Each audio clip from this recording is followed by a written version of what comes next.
there are a lot of game publishers that will link your accounts together and can catch you up in a ban chain or ban wave if the billing is the same on all of your game accounts. And so the common advice is to use a prepaid gift card, and a lot of people will tell you that you should just go down to your corner store, such as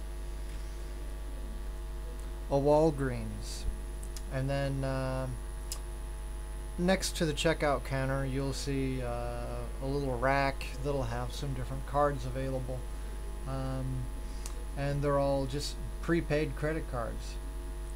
They're decent, they work, they don't have any names attached to them. However, not having any names attached to them can be a problem. And over the last year, I've had a lot of my users say, well, hey man, I went out to Walgreens and I bought their prepaid cards to pay for my World of Warcraft account or for whatever account, and it was rejected. And now I'm holding this card that I can't use. It pretty much has no value to me because that's the only reason why I bought it in the first place.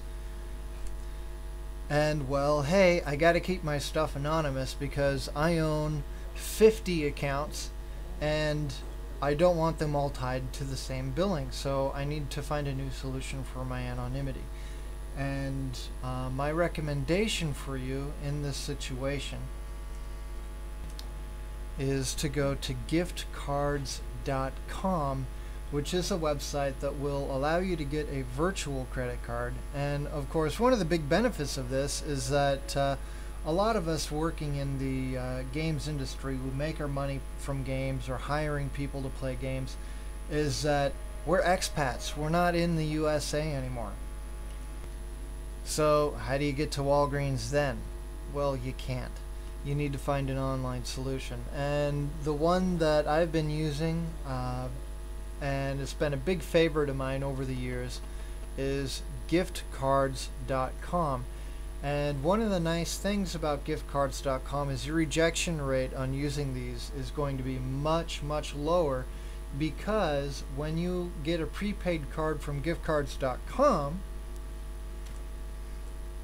it has a name and an address that goes with it. However, that does add a new layer of complexity and a few extra steps that you have to take care of. Anybody that's ever worked in risk management for a company knows that one of the things you look at is the name and the address. You make sure that that matches up with the geographical IP address of someone that's making a purchase.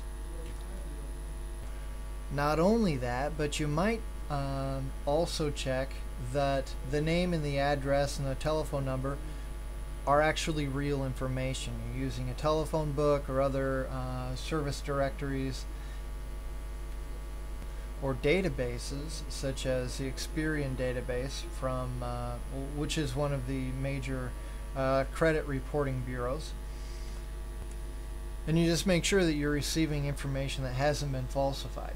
So how are you going to match up your IP address with a real person, real phone number, real address? It all matches. And you want it to match because they're going to use the same resources for risk management that you use yourself if you've done risk management.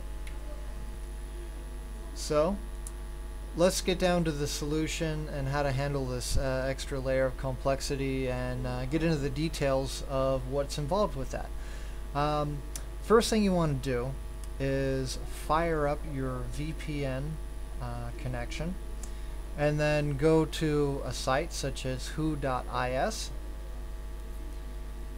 and find out what local area you're connecting to. My VPN places me at South Lake Tahoe, California. Now I'm just going to use the phone book 411.com and I search for that city and the last name Smith. put in any last name that you want, and suddenly you have all of these results that are all real people. They all got phone numbers, they all got addresses, and you can see both. Just click through to see somebody's info and you're set. Then what you got to do is go back to giftcards.com and get a prepaid Visa card that is registered to this person that you found, which matches the geographical location of your internet connection, and also has a real name, a real phone number. Nothing's falsified. All of this is real information.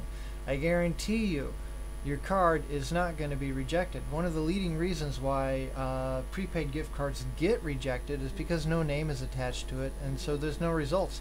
People aren't able to run this through an automatic system. The automatic system sees that, automatic risk management system, and immediately rejects your card. That's why they're just not very good for online purchases anymore. Just to show you how simple this solution is, I'm going to go ahead and set up a prepaid Visa card right now. I've already registered an account with giftcards.com. It's a pretty straightforward and simple process. That process itself involves some risk management. They know exactly who I am. And next we click on Visa Virtual Gifts. Any dollar amount between 20 and 200 works. There is a $5 fee for doing this, so it's a little bit more expensive than your Walgreens, but if you don't have any options like me, what else are you gonna do? And next we will purchase a virtual gift. Just click on that button there. And they have a option to select a specific quantity at once if you want. However, my experience with that is that the website's a little bit broken, so just buy them one at a time.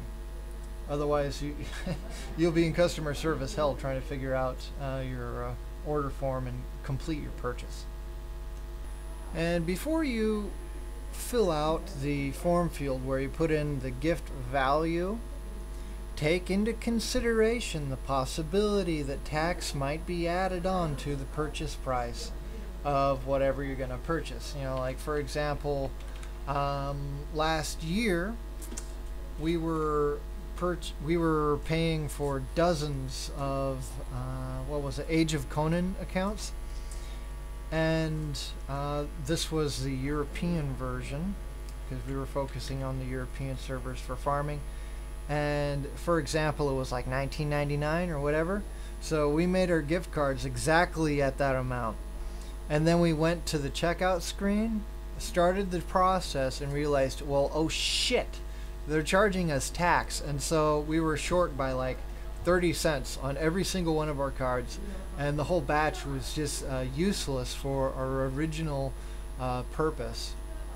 And at giftcards.com you can't recharge these things, so you got to make sure you get it right the first time. And of course, if you ever overshoot for some odd reason and then you got a couple bucks left extra on a card, then the simple way to cash that out is to just set up a PayPal form on a page and then pay yourself. Leave the value amount open on the PayPal form so that you can choose any specific amount that you want. And right now you might be thinking, well, wait a minute, you're only allowed to have one PayPal account. How does that work out? The way it works out is as soon as you hit the PayPal page for payment, don't log in.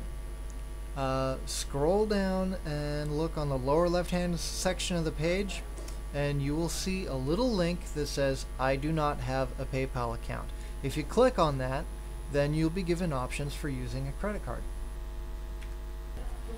Take note that the first time you make a purchase with this company, it might take them a day or two to go through your first order. Following that, things will go much more quickly. After putting in information, you see this page. Click Proceed to Checkout. Put in an activation code for the user. Make sure to save that. And after you click outside of this form field, then you can go to the next step. They already have my credit card information, so next step. Accept terms. Complete order. Okay, following this, I will get an email, and after that, the person that I just created is also going to get an email at the address that I provided. So make sure you used a real